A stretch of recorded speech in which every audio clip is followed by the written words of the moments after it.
So I did a video this morning all about my back pain and talking about the sensory issues and how that um, was, part of caused a few issues with my executive functioning. And I just wanted to share with you the beginning part of the video.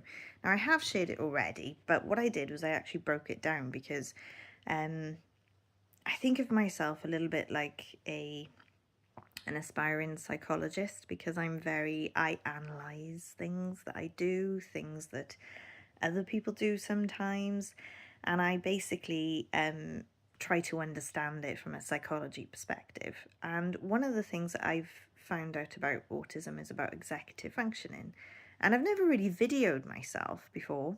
I was very, very quiet a lot of my life. I've been very, very quiet. So I'm not used to communicating on a regular basis in a regular way, especially doing this video myself regularly. Whenever I used to do videos before, I would script them. I used to do social media before, and I would often script videos, or I did one live before where there were like questions being asked of me and things, but I found that quite difficult to do. But I think, yeah, I used to script them. So I don't script these videos. These are totally unscripted. In a world of AI and perfection and all that jazz, I'm I'm just coming across exactly as me. So none of these are scripted. They're just something bounces into my head, an idea bounces into my head, and I go for it. So this video, basically, what I'm going to share, I've put a little bit of a caption at the top. I hope they're easy to read and that you can follow them. It took me a bit of a while to work out how to do the video, but basically what I'm going to share with you is how my autism affects my executive functioning. So executive functioning is basically it's your ability to do tasks. So I actually had this problem quite a short while ago. I was thinking, how on earth do I motivate myself? Because sometimes I just don't know how to motivate myself, especially since I haven't got I haven't had a job for a while, and I came out of my job just as COVID was starting, and then after COVID I went straight into university to study psychology, and I got ill in the middle of university. Well, I had trouble with my pain. I had quite bad pains in my back and my leg during university. So I didn't do an awful lot of the socializing in university that maybe some people were doing. But basically, now I've lost my path. Executive functioning. It is your ability to motivate yourself to do tasks. There's a lot of other things to it. It's like decision making. There's I mean, I don't know exactly. I can't pinpoint it exactly, and I find things hard to describe perfectly. But I do know that it's to do with your brain trying to multitask, trying to switch tasks, trying to transition from one task to another. So here's an example of something that happened when I started doing my video. I've still got the full video up, but basically I was like, there was something, I felt something in my eye. And this shows you exactly what happens when a sensory interruption comes into an autistic brain. I can't filter it out. You can see me like trying to filter it out, but I can't actually filter it out of my brain. So eventually I come to the stage where I actually kind of highlight it.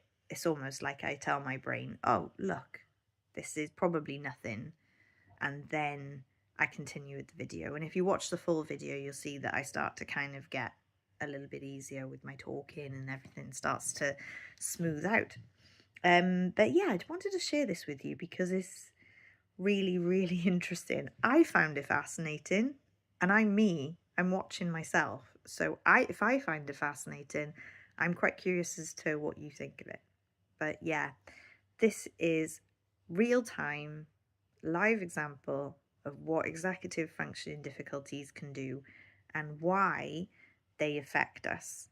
And this is really good for employers, anybody who just doesn't really understand.